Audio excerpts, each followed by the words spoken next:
heureuse de vous retrouver pour ce nouveau numéro de Zoom Eco Live, votre magazine destiné à l'actualité économique. Au cours de ce magazine, nous parlerons de la coopération entre la RDC et la Chine. Nous aborderons également plusieurs sujets, mais avant d'y arriver, je vous propose de suivre les nouvelles en bref et on se retrouve juste après. La République démocratique du Congo a franchi une étape historique dans son engagement visant à faciliter le financement de PME et start-up. Ce mardi 24 mars 2026, la conférence nationale sur les financements innovants, organisée par le gouvernement à travers le ministère de l'Entrepreneuriat et du Développement de PME, a validé la mise en œuvre de mécanismes alternatifs de financement de l'entrepreneuriat, tels que le crowdfunding et le business angel, élargissant ainsi le type de financement accessible en plus du crédit bancaire classique. Le point culminant de cette journée a été la signature par le ministre de l'Entrepreneuriat et de PME, Justin Kalumba Mwanangongo, de l'arrêté ministériel encadrant le projet pilote lancé. Plus de détails sur Zoom-Copanet. Le ministre congolais de Mines, Luatum Kabamba, a rencontré le jeudi 25 mars 2026 le groupe chinois CMOC Group Limite, dirigé par Charles Peng, en présence de l'ambassadeur de la RDC en Chine, du secrétaire général aux mines et du dirigeant de Tekefungrume Mining et CMOC qui s'en fout. L'objectif de cette rencontre est de faire de la RDC le deuxième producteur mondial de cuivre à court terme. Selon les discussions, CMOC pourrait représenter plus de 30% de la production nationale, un volume capable de modifier significativement le marché mondial. Plus de détails sur Zoom-Copanet. La République démocratique du Congo confirme le poids stratégique de la cassitérite dans ses exportations minières. En 2025, le pays a exporté 46 251,72 tonnes de ces minéraux, générant de recettes estimées à 652,6 millions de dollars américains, selon le statistique minière provisoire publié par la cellule technique de coordination et de planification du ministère des Mines. D'après ce rapport, la production totale de cassitérite s'est établie à 47 787,58 tonnes au cours de la même année. Plus de détails sur Zoom-Copanet.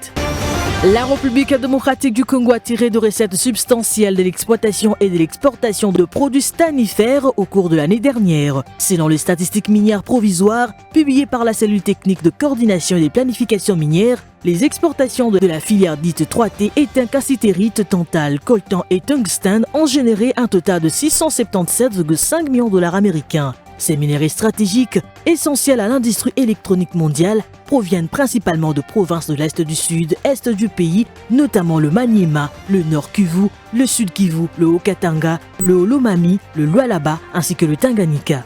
Plus de détails sur Zoom-Copanet.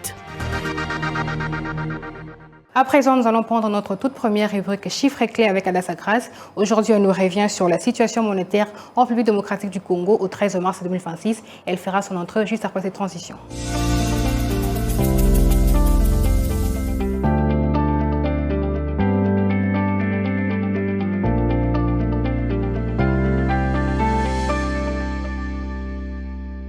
Adassa Grace, bienvenue. Merci. Alors dites-nous, qu'est-ce qui s'observe sur le marché d'échange en République démocratique du Congo? Voilà, à l'officiel, un dollar se change à 2283,98 francs congolais. Un franc CFA revient à 4,03 centimes et un euro se change à 2648,80 francs congolais. Pour ce qui est du marché parallèle, nous avons ciblé aujourd'hui la commune de Kinshasa et dans ce camp, nous avons remarqué qu'un dollar se change à 2200 francs congolais. Un franc CFA revient à 4,03 centimes et un euro se change à 2750 francs congolais. Et qu'indique l'analyse de la situation monétaire au 13 mars 2026? Voilà, au 13 mars 2026, l'analyse de la situation monétaire indique que le recours au bon BCC a permis d'injecter la liquidité à hauteur de 36,2 milliards de francs congolais. Et que devons-nous savoir du marché monétaire au cours de cette semaine? Parlons du marché monétaire, nous allons prendre d'abord le guichet de prêt par adjudication qui est demeuré inutilisé en 2025. En 2026, aucune opération n'a été enregistrée jusqu'à ce jour. Et deuxièmement, nous allons prendre le guichet de prêt marginal qui est demeuré inactif la semaine sous analyse contre un volume de 50,0 milliards de francs congolais enregistré le mois précédent. Troisièmement, nous allons prendre le marché interbancaire qui n'a enregistré aucune transaction la semaine sous revue contre le volume de 42 milliards de francs congolais observés au mois de février 2026. Et enfin, nous allons prendre le taux d'intérêt appliqué qui se sont fixés à 17,5% sur le marché interbancaire et 19,0% au guichet de prêt marginal. Avant de se quitter, dites-nous quelle est l'évolution mensuelle et des volumes des opérations sur le marché monétaire en milliards de francs congolais. L'évolution mensuelle du volume d'opérations sur le marché monétaire en milliards de francs congolais pour le mois de juillet 2026, le marché interbancaire s'est situé à 55 milliards de francs congolais alors que le prêt par adjudication à 0,0 milliards de francs congolais. Le prêt marginal s'est situé à 25 milliards de francs congolais. Et pour le mois d'août 2025, 20 milliards de francs congolais pour le marché interbancaire, 0,0 milliards de francs congolais pour le prêt par adjudication et 60,0 milliards de francs congolais pour le prêt marginal. Passons maintenant au mois de septembre l'année 2025 également. Nous avons vu que 75,0 milliards de francs congolais pour le marché interbancaire, alors le prêt par adjudication, 0,0 milliards de francs congolais et 100 milliards de francs congolais pour le prêt marginal. En octobre 2025, nous avons remarqué que 20,0 milliards de francs congolais pour le marché interbancaire, 0,0 milliards de francs congolais pour le prêt par adjudication et 50,0 milliards de francs congolais pour le prêt marginal. Et pour le mois de novembre 2025, il y a 0,0 milliards de francs congolais pour le prêt par adjudication, 5,0 milliards de francs congolais pour le marché interbancaire et 200 milliards de francs congolais pour le prêt marginal. En décembre, il n'y a pas eu de l'évolution mensuelle du volume d'opérations sur le marché monétaire. Nous allons basculer en 2026 et déjà en janvier, nous avons remarqué que 25 milliards de francs congolais pour le marché interbancaire, 0,0 milliards de francs congolais pour le prêt par adjudication et le prêt marginal sont situés à 42,0 milliards de francs congolais. Pour le mois de février 2026, il y a 42,0 milliards de francs congolais pour le marché interbancaire, 0,0 milliards de francs congolais pour le prêt par adjudication et le prêt marginal se sont situés à 50 milliards de francs congolais. Vous voyez qu'au 13 mars de l'année 2026, il n'y a pas eu d'évolution mensuelle de volume d'opérations sur le marché monétaire en milliards de francs congolais. Adassa Grace, merci d'être passé. Merci. La République démocratique du Congo renforce sa coopération avec la Chine avec un financement de 600 millions de dollars américains. Telle est la thématique du dossier du jour et Judith Piombo sera avec nous sur ce plateau pour plus de précisions.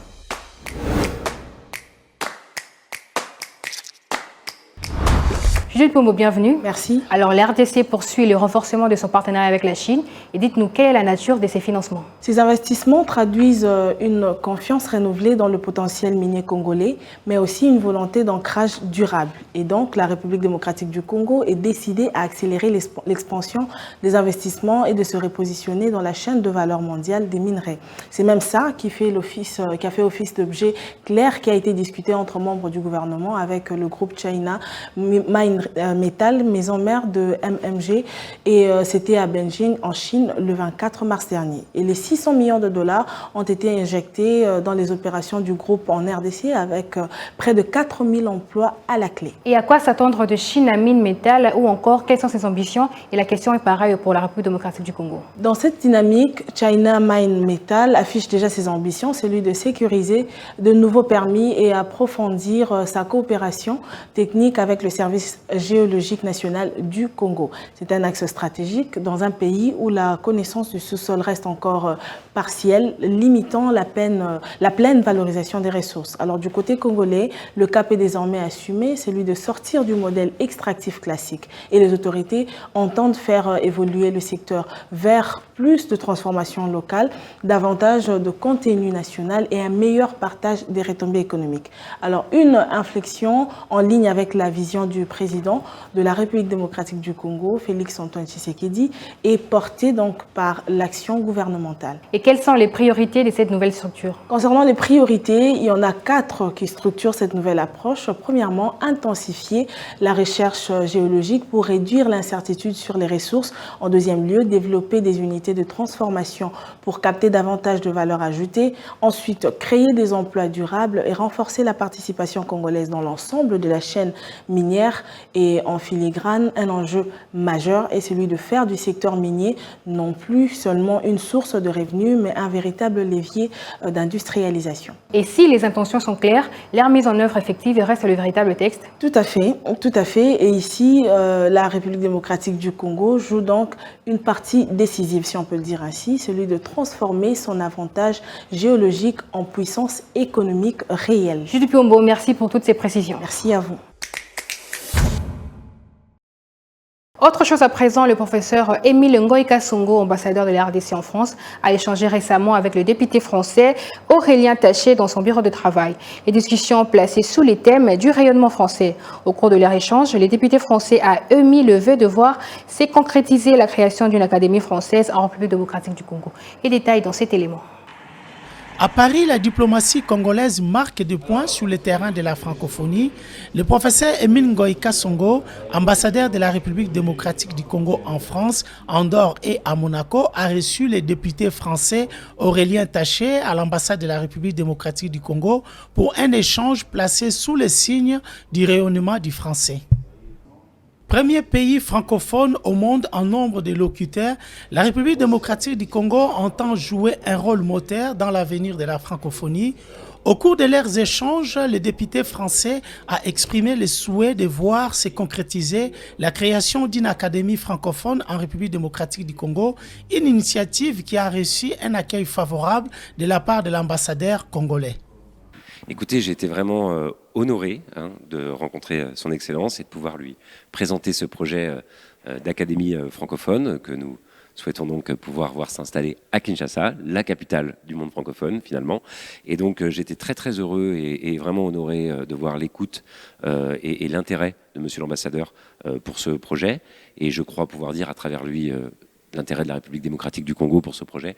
Et donc, voilà, on est reparti avec beaucoup d'idées, beaucoup de propositions pour le faire naître au plus vite et dans les meilleures conditions. Et véritablement, je pense que ça va être une grande réussite. Autre temps fort de la rencontre, le professeur Émile Ngoïka Songo a mis en avant la candidature de Juliana Lumumba à la tête de l'Organisation internationale de la francophonie.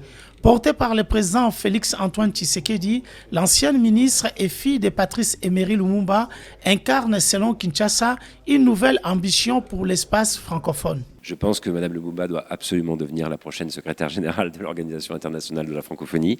J'espère que le projet de l'Académie sera une des choses qui peut l'inspirer dans sa vision pour la francophonie des peuples, parce que je sais qu'elle porte cette vision comme nulle autre. Ce serait un honneur immense que la francophonie puisse être représentée par Mme Lumumba. Et donc, moi, à titre personnel, comme député français, je m'impliquerai de toutes les manières possibles pour qu'elle puisse arriver comme secrétaire générale de l'OIF. Vous savez, moi j'ai beaucoup dénoncé dans le rapport que j'ai fait sur la francophonie dont est issue l'idée d'Académie, le fait que l'OIF soit confiée à Mme Mushikiwabo, pas parce que j'ai un contentieux particulier avec elle, simplement parce que j'ai considéré qu'à un moment, le Rwanda, qui n'est pas un grand pays francophone et qui a même été jusqu'à envahir son voisin, qui est le plus grand pays francophone, ne pouvait plus être en mesure finalement de représenter la francophonie de manière adaptée. Il y a quelque chose qui ne va pas. Donc il faut corriger ça à Phnom Penh au mois d'octobre, octobre-novembre, le sommet de la francophonie, et que Mme Lumumba réconcilie quelque part le panafricanisme et la francophonie. Dans la perspective de concrétiser le projet de création de l'Académie francophone en République démocratique du Congo, une visite officielle du parlementaire français à Kinshasa est prévue dans les prochaines semaines. J'ai été vraiment honoré de rencontrer son Excellence et de pouvoir lui présenter ce projet d'académie francophone que nous souhaitons donc pouvoir voir s'installer à Kinshasa, la capitale du monde francophone finalement.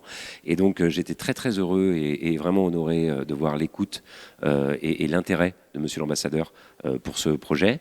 Et je crois pouvoir dire à travers lui l'intérêt de la République démocratique du Congo pour ce projet. Et donc, on est reparti avec beaucoup d'idées, beaucoup de propositions pour le faire naître au plus vite et dans les meilleures conditions. Et véritablement, je pense que ça va être une grande réussite. Le plus grand, c'est la République démocratique du Congo. Les chiffres sur le nombre de locuteurs francophones ont encore été actualisés pas plus tard que cette semaine.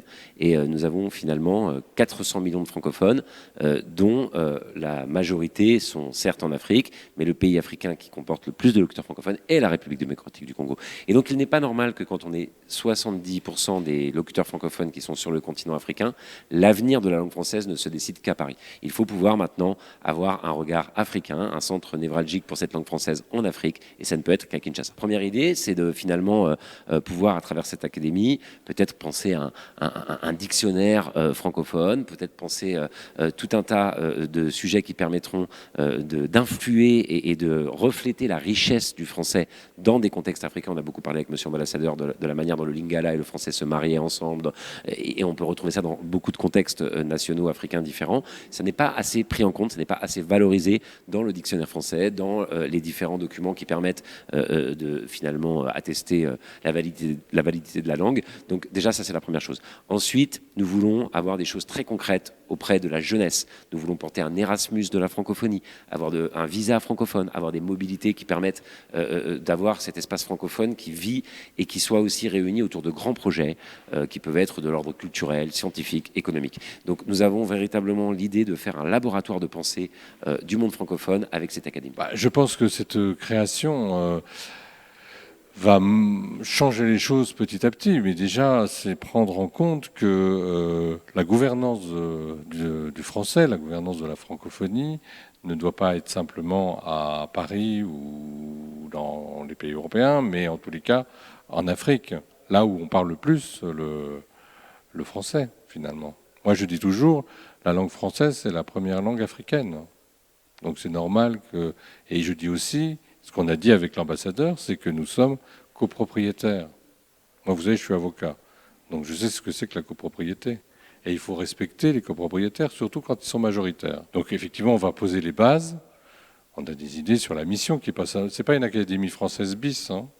Donc il faut faire vivre cette langue là où elle est parlée et où elle est confrontée aussi à des langues locales, hein. Je veux dire, tout ça se nourrit.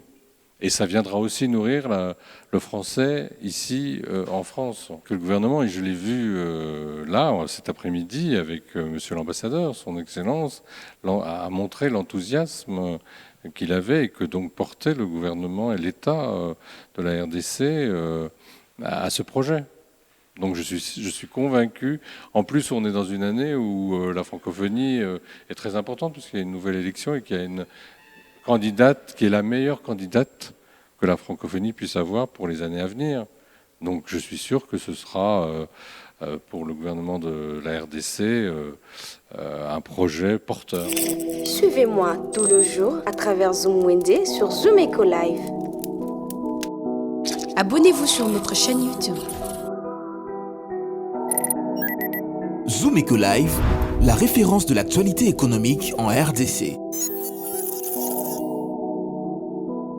Dans la rubrique Wendy, aujourd'hui, nous parlons de prix des aliments cultivés au Congo central, un sujet qui touche directement le panier de la ménagère. Je vous prie de suivre à ce condensé que nous propose Naomi Kandé.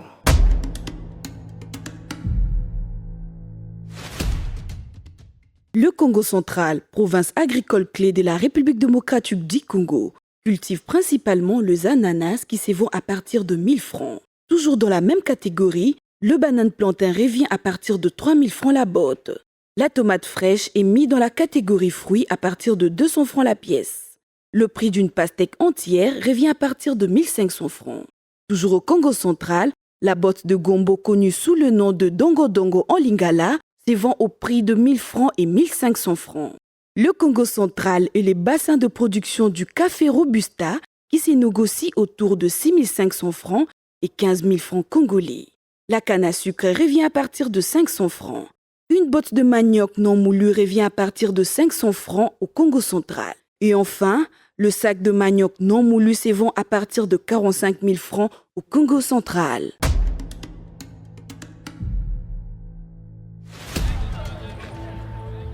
C'est art de se tirer d'affaire, de faire face à la crise, de bricoler, de trouver des solutions avec ce qu'on a sous la main. Un art dans lequel les Congolais ont développé un savoir-faire particulier. Article 15. Débrouillez-vous pour vivre. Et avant de clôturer cette édition, place à la rubrique Article 15. Aujourd'hui, nous allons à la rencontre d'une vendeuse des spaghettis qui va nous faire découvrir les réalités de son quotidien. Je vous prie de suivre ces condensés que nous propose Junior Bolam.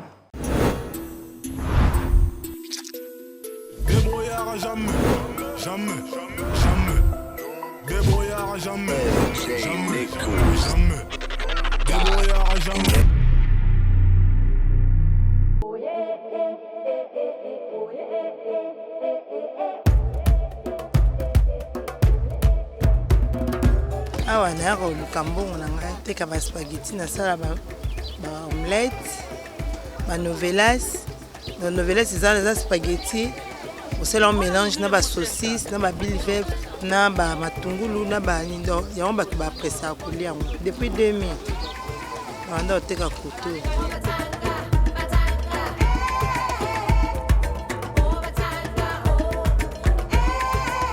na muke kana osande nazoteka muke espérance na donc on a beaucoup libana ngapeli on azavi au mona nga bonne santé kana biloko ka ba mapa na ngai ba mwamba na ba spaghetti na sala yango penande esunga nga c'est ça.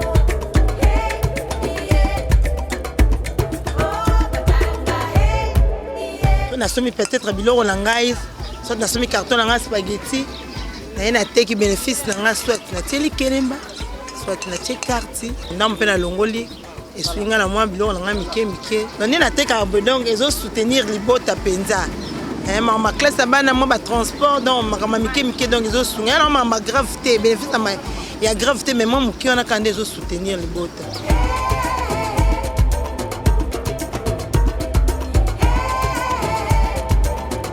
ezali msupe bote pe journée na pe baby sina moi ba kila pe ba yena bango te moi ta msupe bovanda ba msupe biloko neti biloko lamba iko beba to zala pe biloko la to moi to zika to bois kilo to bande msuna ba soda ndi ba zo déranger bato boye donc on est difficulté to na ka ya ko bengana surtout bo lamba biloko moi bovandi ka ba so ba iko bengana bino ndé moi difficulté to na ya bona ndé pe biloko zo mata mo pe sa biso passe loke bandeto bande ko soma tam soza 100 ata moi 10 000 noke somelo et loko somelo ka 10 000 euros à moi bénéfice que comme so somelo ka 10 000 bénéfice comme tam so 100 fois 500 fois donc biloko tel mais cher donc difficulté to na yanga donc ya honte ko ka soute bénéfice malonga ezali soute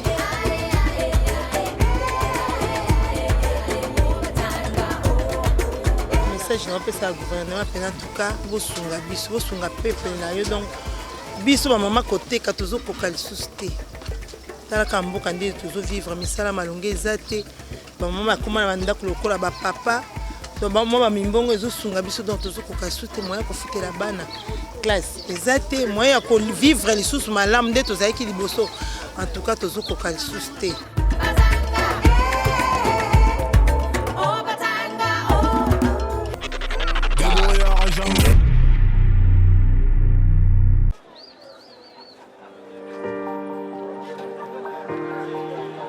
Détails du marché, nous avons appris à vous connaître, à vous comprendre et vous apporter plus de lumière.